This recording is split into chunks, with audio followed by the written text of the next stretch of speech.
구체적으로 임마누엘 하나님, 우리와 함께 하시는 하나님에 대해서 말씀을 살펴보고 있습니다. 말씀 가운데, 은혜 가운데, 또 임재 가운데, 영광 가운데 하나님이 우리와 함께 하신다. 지난주는 우리가 이제 출애굽을 해서 1년 동안 이렇게 지내면서 하나님께서 우리가 해막이라고도 하고 장막이라고도 하고 뭐 성막이라 부를 수도 있겠고 그리고 성소라고도 하고 그러나 뜰과 성소, 지성소를 갖추고 있는 그것을 1년이 끝나고 2년 1월 1일에 봉헌하는 그런 가운데서 하나님이 그 가운데 임재하시는 그런 것을 지난주에 말씀에서 보았습니다. 우리가 특별히 그 지성소의 법궤에 대해서 지난주에 우리가 마지막 부분에 그렇게 말씀을 보았죠. 법궤는 언약궤라고도 부르고 증거궤라고도 부르고 그리고 하나님의 언약궤 이렇게도 나오고 성경에 보통 하나님의 궤 이렇게도 나옵니다. 그래서 뭐 다 이름이 조금 다른 것 같아도 증거궤, 언약궤. 그래서 여러분들이 언약궤만 찾으면 생각보다 몇 군데 없어요. 그러나 하나님의 궤 이렇게 다 똑같은 법궤를 이야기합니다. 폭이 1.5규빗이니까 1규빗이 45cm니까 얼마입니까? 67.5입니까? 그 폭이 67.5 그리고 높이도 67.5 길이는 2.5규빗이어서 112.5 우리가 뭐 숫자를 외우는 거 아니지만 막연히 뭐 법궤가 어느 정도일까 이렇게 생각하는 게 아니라 제가 그 수치 개념이 좀 부족하지만 67.5, 67.5 이 정도 됩니까? 그 다음에 112.5 이렇게 생각하시면 됩니다. 그게 이제 법궤고 그 위에 이제 뭐 속죄소라고 해서 이건 뭐 어떤 높이 개념은 없고 착 이렇게 발려 있는 것입니다. 속죄소라고도 하고 시언자 그리고 그 위에 이제 두 그룹이 있다. 성경에 있는 것만 이야기하면 돼요. 두 그룹이 있다. 마주보고 있다. 그리고 날개가 그거 꽉 차 있다. 그렇게 우리가 보시면 되고 이 법궤는 조각목으로 만들고 뭐 요새로 말하면 우리가 성경에 있는 대로만 이야기하면 돼요. 요새로 말하면 굳이 아카시아 나무라고도 하는데 너무 그렇게 할 필요 없고 조각목이다. 저 조각목으로 그렇게 계를 짜고 모든 것은 전부 안팎으로 순금으로 다 이렇게 둘립니다. 그리고 특별히 위에는 이렇게 또 가장자리에 이렇게 순금 띠를 두르고 그리고 특별히 우리가 잘 기억하실 것은 이제 오늘 말씀과도 관계가 되는데 이 법궤에는 밑에 발에 네 고리가 있어요. 이렇게 그것도 이제 금고리로 만들어서 이제 또 조각목으로 채를 만들어서 이제 깨게 합니다.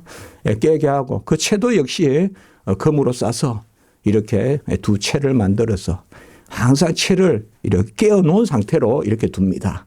그래서 우리 하나 기억할 것은 이것은 어디에 뭐 싣고 짐 옮기듯이 하는 것이 아니라 사람이 메고 옮겨야 됩니다. 사람이 메고 옮겨야 돼요. 그래서 하나님의 그 뜻은 메고 옮기는 것. 그러나 이제 나중에 보면 전쟁에서 이제 법궤가 빼앗겼을 때는 그냥 수레 싣고 가고 그리고 또 수레 싣고 오고 뭐 다윗도 한번 이제 수레 실었다가 이제 하나님 앞에 그 온전치 않음으로 그런 부분들을 오늘 우리가 말씀을 통하여서 볼 수가 있습니다. 다윗은 최고의 왕입니다. 최고의 왕입니다. 그리고 그 다윗을 통하여 또 그 가게에서 우리가 예수 그리스도 그리고 기름 부은 그런 다윗이죠. 뭐 우리가 시편을 보고 또 다윗이 행한 일을 보면 정말 하나님이 택한 그런 종이죠. 그렇다고 해서 다윗이 무슨 문벌이 좋고 학식이 뛰어나고 그런 것은 아니죠. 양을 쳤습니다. 그 양 그대로 있는 그대로 양측입니다. 양측인데 하나님이 기름을 부으셔서 그를 다 준비시켜서 실을 쓰게 하기도 하고 또 물론 실수한 것이 없지 않아 있지만은 그래도 하나님이 다윗을 썼습니다. 다윗의 최고 우리가 다윗에게 배울 점이 뭘까? 여러 가지가 있지만은 이미 우리가 말했잖아요. 여호와께 여쭤와 가로되. 그러니까 여호와께 물었다는 거죠. 이게 너무나 중요한 겁니다. 너무나 중요한 거예요.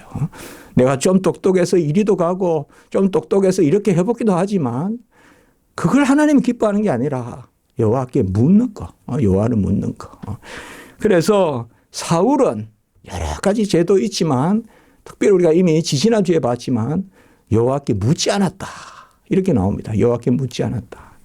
사실 이제 이 다윗이 오늘 말씀에서 법궤를 옮기는 그 배경이 뭔가 하면 다윗은 어쨌든 뭐요 이제 다윗성으로 법궤를 옮기고 싶어 하는데 그것이 뭔가 하면 오늘 역대상의 전장에 15장의 말씀에 보면 우리가 그런 것을 그 전에 말씀에 보면 우리가 그것을 알 수가 있어요. 사울의 때에는 바로 이러한 여호와께 여쭌 것이 없었다. 사울은 여호와께 여쭈지 않았다. 역대상 13장 3절에 보면 사울의 때에는 우리가 궤 앞에서 묻지 아니하였느니라. 역대상 13장 3절에 나옵니다. 그래서 법궤 앞에서 묻지 않았다. 여기에 본질이 있는 겁니다. 그러나 이제 다윗은 법궤를 모셔서 법궤 앞에서 묻는다. 뭐 법궤 앞에서 묻는 게 법궤에게 묻는다는 거였어요. 그 영광 가운데 계시는 바로 하나님께 묻는다. 그것을 우리가 알 수가 있습니다. 법궤에는 궤가 있고 그 궤 안에는 이미 지난주에 말씀을 드렸지만은 두 정급판, 두 돌판, 그러니까 언약의 두 돌판이 들어있고 그리고 한 오멜에 2.3리터라고 했죠. 한 오멜을 담은 그렇게 하루에 만나를 담은 항아리가 있고 그리고 아론의 쌍난 지팡이가 있다. 그래서 아론의 쌍난 지팡이도 이미 말씀을 드렸습니다.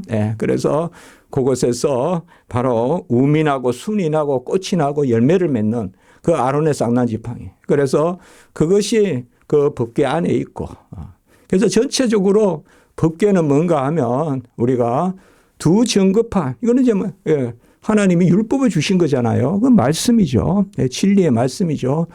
그리고 만나 이건 뭐겠습니까? 돌보심입니다. 하나님이 계속 일용할 양식을 주시는 것이죠. 그걸 법궤 안에 넣는 것은 말씀과 함께 돌보신다. 먹여주신다 이거죠. 그리고 아론의 쌍난 지팡이는 바로 하나님의 택하심, 하나님의 지정하심.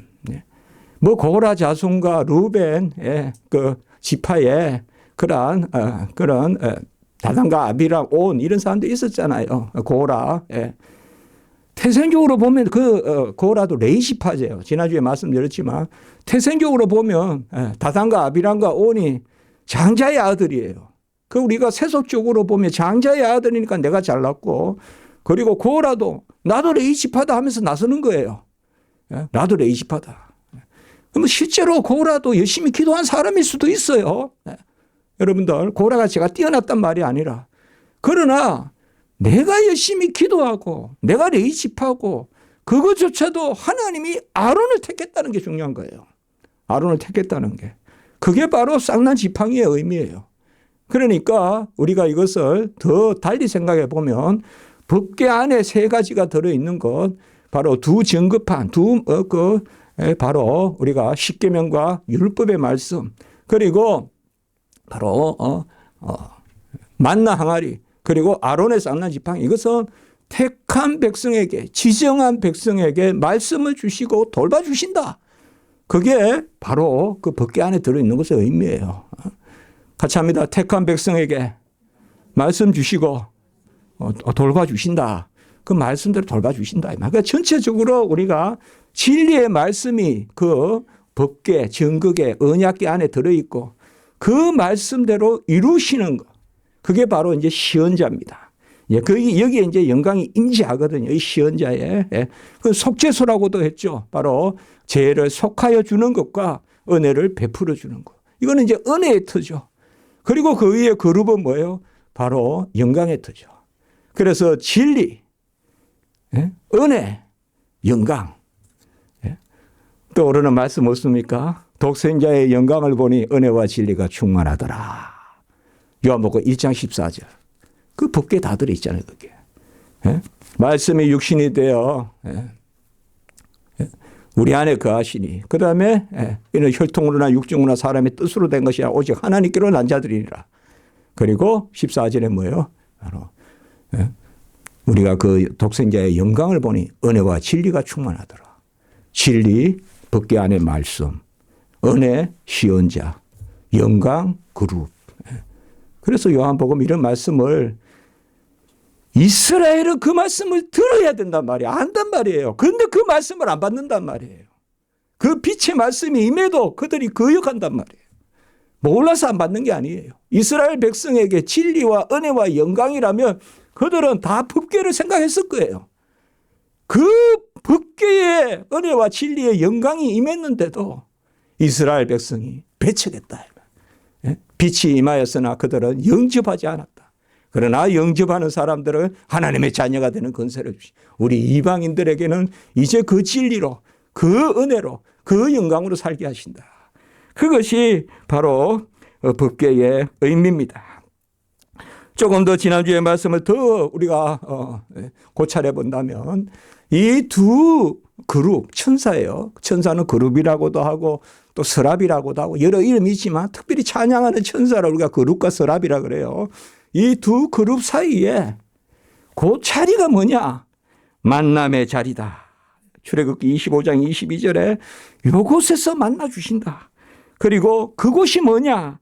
여호와가 명령하셔서 일러주는 자리다. 그러니까 말씀을 주시는 자리다. 그 자리가 그 자리에서 말씀을 듣고 그 자리에서 바로 하나님을 만난다. 우리가 민수기 7장 89절의 말씀에 보면요. 모세가 정극의 위 속죄소 위에 두 그룹 사이에서 자기에게 말씀하시는 목소리를 들었다. 이렇게 나와 있습니다. 이렇게 나와 있습니다. 민수기를 또 쭉 봤거든요. 민수기의 이 부분의 말씀을. 그러니까 민수기에 그렇게 했습니다. 그래서 바로 만남의 터요, 말씀을 듣는 터요, 그리고 영광의 임재의 터요, 그리고 동행의 터요. 그 구름 기둥으로 옮기면 그 결국 뭐가 법궤가 움직이면 백성이 움직이고 법궤가 서면 백성이 서고 그것이 바로 임마누엘이다. 임마누엘 하나님이다. 진리의 하나님, 은혜의 하나님, 영광의 하나님.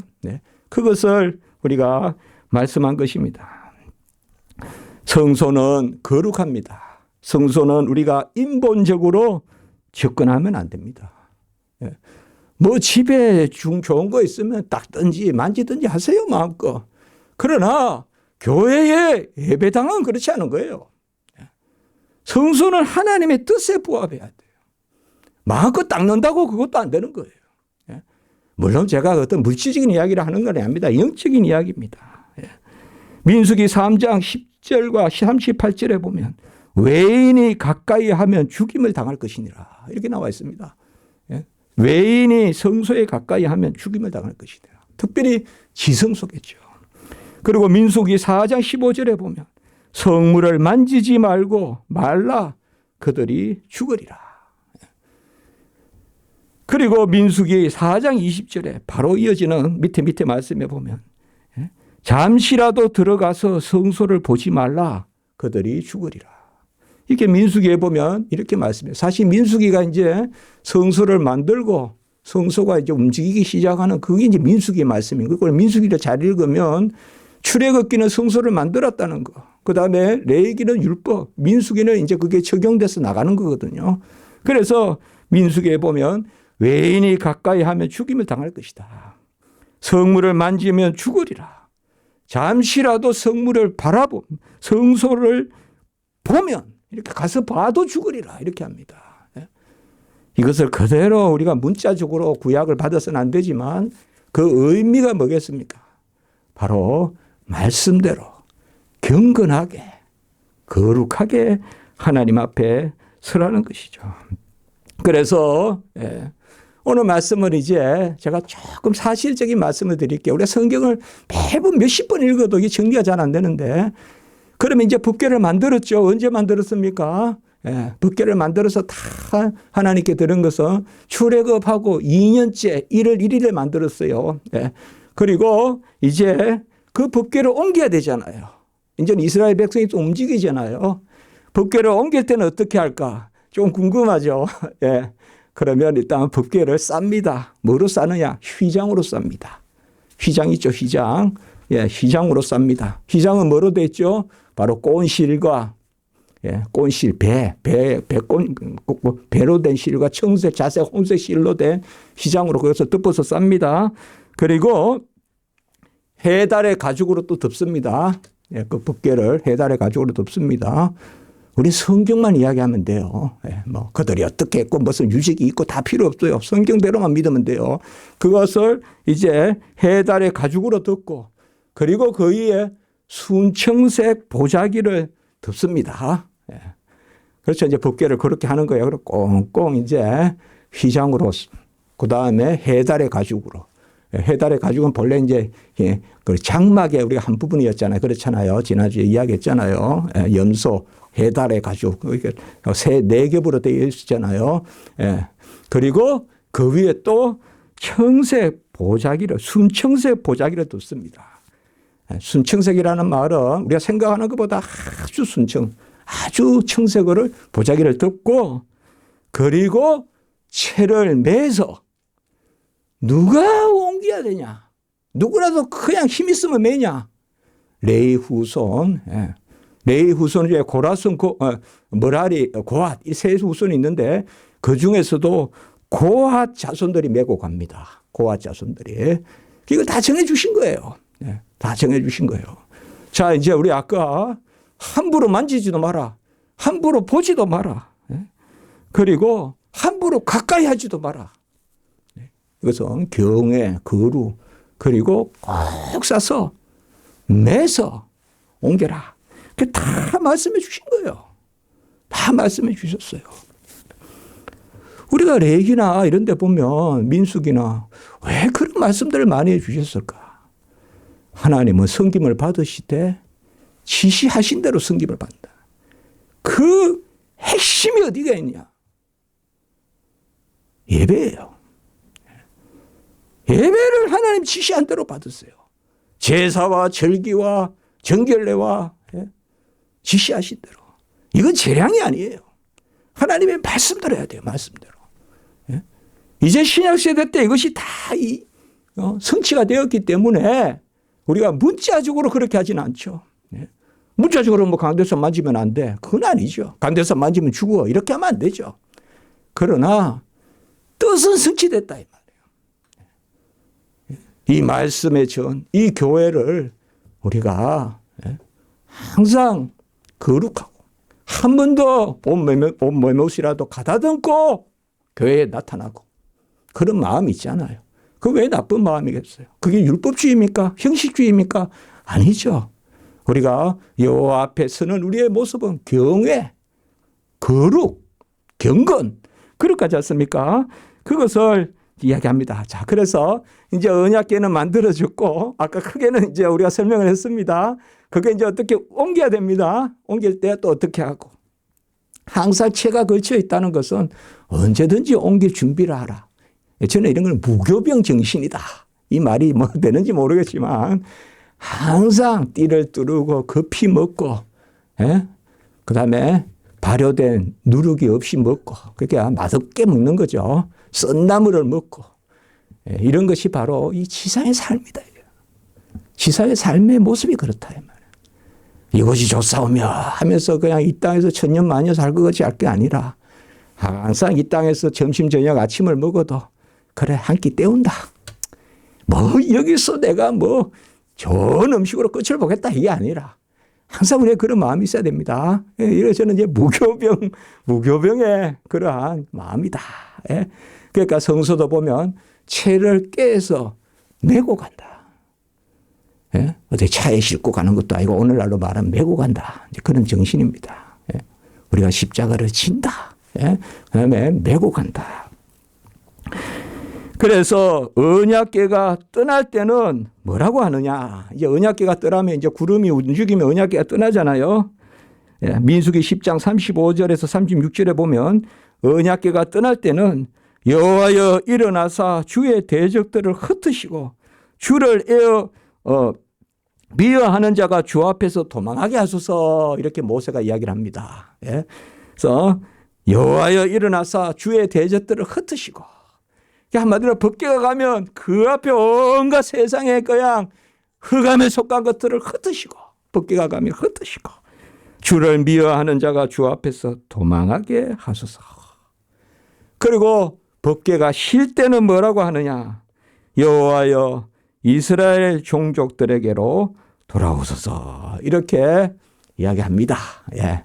그래서 여호와여 이곳에 임하소서. 이렇게 합니다. 그러면 이제 우리가 법궤가 어떻게 만들어졌고 법궤를 어떻게 옮기고 법궤가 갈 때는 뭐라고 하고 법궤가 설 때는 뭐라고 하고. 이 법궤가 성경에 보면요. 막 계속 나오는 건 아닌데 12정창꾼을 우리가 보내잖아요. 여러분들. 가데스 바네아라는 데서 12정탐꾼을 이제 보낼 때 그때 알다시피 10명은 다 부정적으로 우리 안 된다. 이제 저 올라가면 죽는다. 우리는 뭐 밥이다. 뭐 이런 식인데 우리는 메뚜기다. 뭐 이런 식인데 알다시피 여호수아와 갈렙만 바로 그들이 우리 밥이다. 뭐 이렇게 이야기하잖아요. 그때 이제 백성이 원망하고 이러니까 하나님이 그때 뭐라 했습니까? 너희들의 이 40일 여정을 40년 여정으로 내가 바로 죄라고 불러요. 그거를. 그 불평을 죄라고 부르면서 그 죄에 대한 벌로 40년 동안 강야를 이제 너희들이 유리하게 될 것이다. 그 말씀을 하십니다. 40일 동안 정탐하게 했는데 그것에 대한 부정적인 보고를 해서 40년 동안 그렇게 돌아다니게 됩니다. 그러니까 이제 이스라엘 백성들이 그러면 하나님 알았습니다. 우리가 한번 나가볼게요. 하나님 알았습니다. 우리 할 수 있어요. 우리 할 수 있어요 하면서 그냥 또 자기들 생각해가지고 아말렉을 치겠다 하면서 올라가는 거예요. 이제 아말렉이 이쪽에 걸쳐서 있고요. 가나안에 걸쳐서 있단 말이에요. 그러니까 아말렉을 치러 올라가는데 그때 성경에 보면 뭐냐. 법궤도 올라가지 않고 모세도 올라가지 않았다. 이렇게 나옵니다. 예? 그러니까 뭔가 하면 왜 불평하냐 이러니까 그럼 제가 해보겠습니다. 항상 하나님은 그거 아닙니다. 여러분들. 우리가 뭔가 됐을 때 내가 이제 뭐 또 됐을 때도 우리가 조심해야 돼요. 여리고를 점령하고 아이성을 이제는 뭐 내가 할 수 있겠다 하면서 올라가서 패배하잖아요. 마찬가지로 할 수 없다. 내가 지금 힘들다. 이때도 우리가 조심해야 돼요. 여러분 꼭 있잖아요. 우리가 내가 잘 될 때도 있고 못 될 때도 있어요. 그 우리는 연약하기 때문에 사실상 하나님 앞에서는 항상 기뻐해야 되는데 알고 보면 우리가 약하기 때문에 괜히 사실 슬퍼하고 괜히 기뻐하는 게 많거든요. 사실상. 그러니까 무조건 기뻐하고 무조건 하나님 앞에 감사해야 되는데 그런데 보면 급한 대로 그냥 또 전쟁하려고 하는. 그래서 그때 언약궤가 함께하지 않았다. 이런 말씀이 나옵니다. 그리고 또 보면 언제 나오느냐. 우리가 모압 평지에서 언약을 맺었다고 했잖아요. 여리고 들어갈 때 가기 전에. 그때도 이제 하나님이 축복하는 말씀을 주시고 모압에서 여리고 들어가네. 그때도 그 말씀을 법궤 앞에 두라. 이렇게 말씀을 합니다. 그러니까 이런 것들을 우리가 볼 수 있고 이제 잘 알다시피 법궤라 그러면 금방 뭐가 떠오릅니까? 바로 여호수아 말씀이 떠오르잖아요. 뭐예요? 여리고로 들어갈 때, 가나안으로 들어갈 때. 그래서 가나안으로 들어갈 때 언약궤가 앞섭니다. 언약궤가 가장 앞서서 갑니다. 그리고 그 백성은 바로 언약궤 뒤따라가는 것이 아니라 2천 규빗 뒤에 따라가게 합니다. 그 2천 규빗이란 말은 우리가 45cm로 계산해 보면 900m 뒤에 따라갑니다. 그러니까 법궤가 들어가는데 아까 함부로 가까이 하지 마라. 함부로 만지지 마라. 함부로 보지 마라 그랬죠. 그래서 900m 뒤에 따라갑니다. 이게 뭐냐?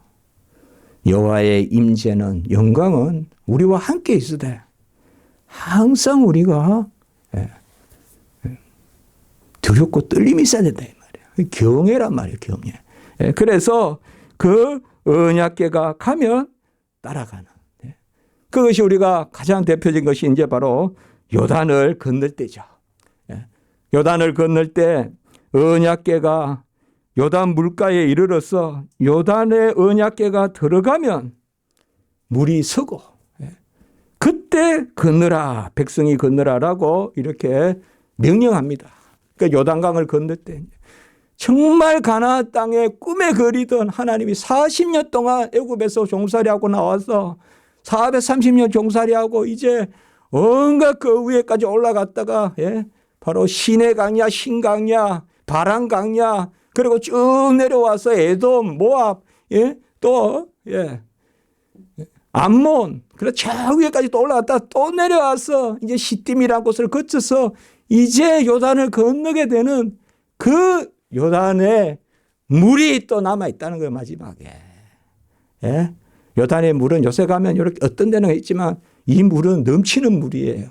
저 위에 헤르몬 산에서 내려와서 헤르몬 산에서 내려오다 보면 도시가 사르단이라는 도시가 있어요. 지도에 보면. 그것도 내려오다 보면 아담이라는 도시가 있어요. 아담이라는 도시 이름이에요.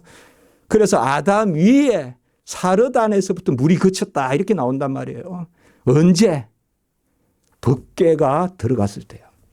법궤가 요단강에 들어갔을 때. 그때 이제 물이 그칩니다. 물이 그칩니다. 그리고 그 물이 이제 법궤가 들어가서 딱 물 중앙에 섰을 때 다 이스라엘 백성이 건너고 그리고 그에서 12돌을 취해서 12돌을 터해서 바로 그곳에도 12돌을 기념으로 세우고 그리고 또 12돌을 가져가서 길갈에 가서 또 세웁니다. 오늘 제가 있는 그대로 말씀을 좀 드려볼게요. 여기 한번 쭉 이렇게 정리가 된다 이 말이에요. 막연하지 않다는 거예요. 그걸 제가 오늘 말씀을 드립니다. 그리고 뜻을 또 우리가 나누면 되니까요. 그래서 바로 그곳에서 이제 12돌을 취해가지고 그곳에도 12돌 그러니까 요단 중강에 12돌로 세우고 그리고 길갈에 가서도 12돌로 제단을 쌓는 거죠. 그래서 이스라엘이 마른 땅을 밟고 이 요단을 건넜다. 이걸 기념하라는 거예요. 저는 이 말씀 여호수아 4장 22절에 보면 다 야곱이 아니고 뭡니까? 이스라엘이잖아요. 이스라엘의 이름이 뭐죠? 약복강에서 기도했을 때 하나님과 겨루어 이겼다. 그래서 제가 뭐라고 우리가 나누었죠? 어떻게 우리가 하나님을 이기냐? 하나님이 져주셨다. 그래서 우리가 항상 이름에 야곱도 나올 수 있고 이스라엘도 나올 수 있지만 여기에 이스라엘이 마른 땅을 밟고 이 요단을 건넜습니다. 무슨 권능으로? 하나님의 권능으로. 그것이 어디에 임재해서? 법궤에 임재해서. 그래서 법궤가 들어갔을 때 쓰고 이스라엘이 마른 땅을 밟고 건넜다. 이 말씀이 참 여러분들 바로 여호수아 4장 23절에 보면 뭐예요? 홍해를 말리시고 건너게 하신 것 같더라. 여기서 걷는다는 말씀은 안 되죠, 여러분들. 우리가 걷는다는 것은 물을 걷는다는 뜻인데 이건 땅을 밟고 그냥 걸어갔다는 거죠. 그 두 가지를 이야기해요. 홍해 때도 밟고 걸어갔고 요단 때도 밟고 걸어갔고 바로 이어지는 여호수아 4장 24절 여호와의 손이 강한 것을 알며 너희의 하나님 여호와를 항상 같이 합니다. 경외하려 함이라. 경외하게 하려 함이라. 이렇게 이야기합니다. 경외라는 말. 바로 900m 뒤에 따라가지만 그래서 만월이 여기지 않고 요새 무슨 열린 예배니 무슨 신사도 예배니 그냥 막 춤추듯이 그냥 어깨동무하듯이 그렇게 하나님을 생각하지 않고 하나님을 잠잠히 높은 곳에 계신 하나님 그러나 우리와 함께 하시는 하나님 경외 두렵지만은 나아가는 하나님 두렵지만은 우리를 안아주시는 하나님 그걸 말씀드렸죠, 우리가. 경외라는 말은 뭐냐? 두렵지만은 나아가는 그 마음이 경외라고. 두렵다고 도망가면 그건 경외가 아니죠. 우리가 예배 드리지만, 여호와의 앞에 나오지만 우리는 부족하고 연약하잖아요. 사실 우리의 마음은 두려움이잖아요, 사실. 우리의 한 주간의 삶을 다 헤아리신다면 누가 여기 앉아 있겠어요? 그래도 이미 이 교회로 부르시잖아요. 이 지하의 계단 밑으로 내려오게 하시잖아요. 이게 뭡니까? 두려운 가운데서도 우리를 부르시는 거예요, 사실. 이게 하나님의 백성 때문에 제일의 편 거예요. 죄를 지어도 회개하고 부족해도 하나님 앞에 나가고. 그래서 우리가 만지고 보고 마음대로 가까이 하고 그런 하나님이 아니시지만 임마누엘, 우리와 함께 하시는 하나님이시다. 이 언약궤를 중심으로 여리고성을 돌죠. 여리고성을 돌았습니다. 그래서 여호수아 6장 11절에 보면 이 말씀이 참 와닿더라고요. 여호와의 궤가 그 성을 한번 돌게 하사. 사실 하나님은 이걸 보시는 거예요. 이스라엘 백성이 돈 게 아니라 여호와의 궤가 그 성을 한번 돌고 이튿날 또 한 번 돌고, 그래서 6일 동안 6번 돌고 마지막 7일째는 여호와의 궤가 7번 돌았다. 그 이게 참 와닿다 이 말이에요. 그 하나님이 보시는 중심은 하나님의 큰 일은 하나님이 친히 이루시. 우리가 임마누엘 하면서 이야기했지만 내가 친히 싸우리라. 내가 친히 싸우리라. 그 여리고 앞에서 여호와의 궤가 돌았다. 그리고 여호수아 8장 30절에서 35절에 보면 이제 여호와의 궤를 두고 좌우에 그린신산, 에발산. 그래서 축복과 저주. 어떻게 보면 저주란 말은 나쁘게 들릴 수 있지만 우리의 죄를 깨닫게 하시는 거죠. 그것도 여호와의 궤를 중심에 두고 이스라엘 백성이 축복의 말씀과 저주의 말씀을 놓고 하나님의 말씀을 받게 하는 것을 볼 수가 있습니다. 이 법궤가 어디에 있었느냐. 오늘은 시간이 좀 모자라면 시간 되는 데까지만 전하고 다음 주에 계속해서 전하겠습니다. 그러나 여러분들 한번 성경 전체를 이렇게 살펴보면서 법궤가 어떻게 있었다는 거. 그리고 아까 이미 말씀을 드렸지만 법궤가 곧 뭐예요? 이제 그리스도의 몸이잖아요. 아까 했죠? 은혜와 진리, 영광. 그게 바로 뭐요? 속죄소. 그게 바로 정극의 속죄소, 바로 그룹이란 말이에요. 예수 그리스도죠. 그래서 이 법궤가 이제 어디에 있느냐? 질문 던질 수 있잖아요. 가나안에 들어가서 법궤가 실로라는 곳에 있습니다. 에브라임 산지에 실로라는 곳에 법궤를 둡니다. 우리가 실로가 오시기까지 이런 말씀도 있잖아요. 그것은 그 실로하고 아주 같지는 않지만 의미적으로는 우리가 생각해 볼 수 있는 겁니다. 바로 실로라는 곳에. 그래서 사실상 예루살렘이 신앙의 중심지가 되기 전에 아주 중요한 곳이 바로 실로입니다. 실로. 이 실로는 에브라임 산지예요. 그러니까 이스라엘에서 여러분들 이스라엘 땅으로 말하면 베들레헴이 있고 그 위에 가면 이제 예루살렘이 있고 거기에 좀 더 올라가면 이제 뭐 대표적으로 베델이 나오고 그다음에 이제 그 세겜, 그 세겜 가기 전에 실로입니다. 실로. 이렇게 올라가는 거예요. 도시로 이렇게 우리나라로 그냥 경부선 타고 올라가듯이 이렇게 올라가는 데는 그 실로가 있어요. 실로에 법궤를 둡니다. 그래서 여호수아 18장 1절, 22장 12절에 보면 이후 하나님의 집이 실로에 있었고 이 말씀입니다. 우리가 실로는 좀 기억하면 좋겠습니다. 실로에 이 법궤가 있었습니다. 그리고 전쟁이 있을 때 이 법궤를 가지고 움직였다는 것을, 법궤를 가지고 옮겼다는 것을 우리가 성경 말씀을 통해서 알 수도 있습니다. 사사기 20장 27절에 보면 바로 그때 아주 뭐 입에도 담기 어려운 그러한 막 패역한 일이 일어나잖아요. 동성연애 이야기 막 나오고 그 전쟁이 일어나잖아요. 레위 지파와 이스라엘. 그때 레위 지파를 다 그냥 전멸시키자라고. 그때 그 베냐민 지파와 전쟁이 일어나고 할 때, 그때도 사실상 베델에서 모이는데 그때 법궤를 베델에 두었다, 이런 말씀이 나와요. 그러니까 전쟁할 때 법궤를 옮겨왔던 것을 우리가 알 수가 있어요. 그리고 전쟁할 때 법궤를 옮겼던 대표적인 거, 이건 우리가 잘 아는 말씀이죠. 사무엘에 오면 바로 엘리 제사장의 두 아들 홈리와 비느하스가 제사장일 때 블레셋과 전쟁을 할 때, 그때 어디서 전쟁을 하느냐? 에벤에셀 이쪽에 쓰고 아벡이라는 곳에 씁니다. 제가 이렇게 지도를 그리면 금방 하면 되는데, 이건 이스라엘 북쪽에 서쪽에 있는 이건 에벤에셀. 그 다음에 아벡에서 블레셋과 이스라엘이 전쟁을 하는데 집니다. 2차로 져요. 그러니까 이제 사람들이 법궤를 가져와라. 그래서 홈느와 비느하스가 법궤를 가져옵니다. 에벤에셀로.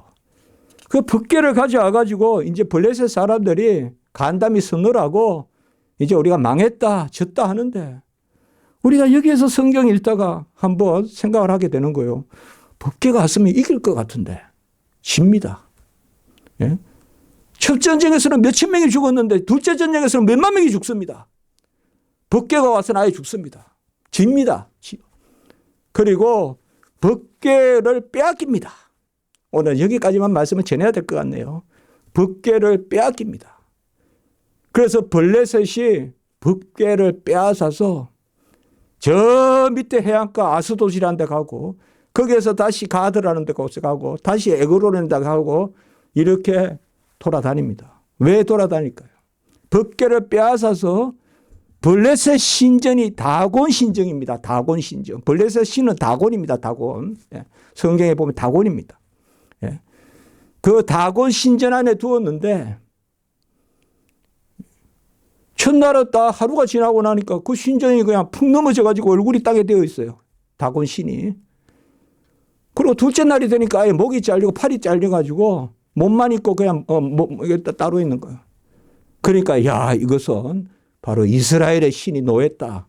그렇게 해서 서로 그걸 안 맡으려고 내보내는 거예요. 그래 가지고 아스돗에서 가드는 좀 이제 안으로 들어왔어요. 또 가드에도 그 일이 막 일어나니까, 막 전염병이 돌고 그냥 다 죽을 판이니까 다시 그것을, 에그론이라는 도시. 여러분, 블레셋이 5도시가 있습니다. 이런 이야기는 다음 주에 제가 좀 말씀을 드릴 거예요. 블레셋에 5도시가 있고, 예루살렘은요, 산지입니다, 산지. 블레셋은 해변이고요. 요 사이에 뭐가 있는가, 이스라엘에? 언덕이 있습니다. 그걸 이제 셰펠라라고 합니다. 셰펠라. 이 언덕을 놓고 맨날 싸우는 겁니다. 해변에 여러분도 농사 못 짓잖아요. 산에서도 농사 못 짓잖아요. 요 언덕, 요걸 놓고 맨날 전쟁합니다, 이게. 그리고 언덕이니까 올라오기도 좋고. 그래서 골짜기가 많습니다, 골짜기. 그리고 골짜기마다 싸움터입니다, 거기가. 골짜기마다. 그래서 법궤가. 그래 이제 법궤를 빼앗기고 홈리와 비느하스가 죽습니다. 그리고 그 소식을 들어 93일 넘은 그 아버지 엘리도 넘어져서 목이 부러져 죽습니다. 그래서 성경에 알다시피. 그런데 첫째 아들 비느하스, 거기에 며느리가 있었죠. 며느리가 임신 중이었는데 아기를 낳다가 며느리는 죽고 아기만 낳아요. 그래서 그 이름을 뭐라 했냐? 이가봇이다, 이렇게 부릅니다. 가봇이란 말은 카보드란 말인데 영광이란 뜻입니다. 영광이 떠났다, 이 말입니다. 곧 법궤를 잃어버렸다는 것은 여호와의 영광이 떠났다, 진리가 떠났다, 은혜가 떠났다, 영광이 떠났다, 이제 그 말씀입니다. 오늘은 여기까지 전하고, 오늘 본문을 제가 들어가지도 않았는데 예, 그래도 저는 유익함이 있다고 생각합니다. 몰라 제가 스스로 잘 정리가 안 되는지 제가 이번 기회에 저는 지금 계속 임마누엘에 대해서 말씀을 전하잖아요. 법궤에 대해서 우리 성도님들과 한번 쭉 나누면 좋겠다. 그래서 이게 어떻게 성전까지 되고 어떻게 그리스도까지 이렇게 되는지 오늘은 여기까지 전합니다. 기도드립니다. 거룩하고 자비로우신 하나님 아버지, 영광 가운데 진리 가운데 은혜 가운데 임마누엘 하나님, 우리를 붙드시고 인도하시고 동행하시며 지시하신 대로 이루시고 모든 행사 가운데 돌보시는 그 은혜로 인하여 감사를 드립니다. 우리 성도님들 지켜주시고 함께해 주시고 법궤 중심의 말씀 중심의 그런 진리 중심의 은혜 중심의 삶을 살게 하시고 여호와의 발행대로 따라가고서는 그런 저희들 될 수 있도록 인도하여 주시옵소서. 주 예수 그리스도 이름으로 기도드리옵나이다. 아멘.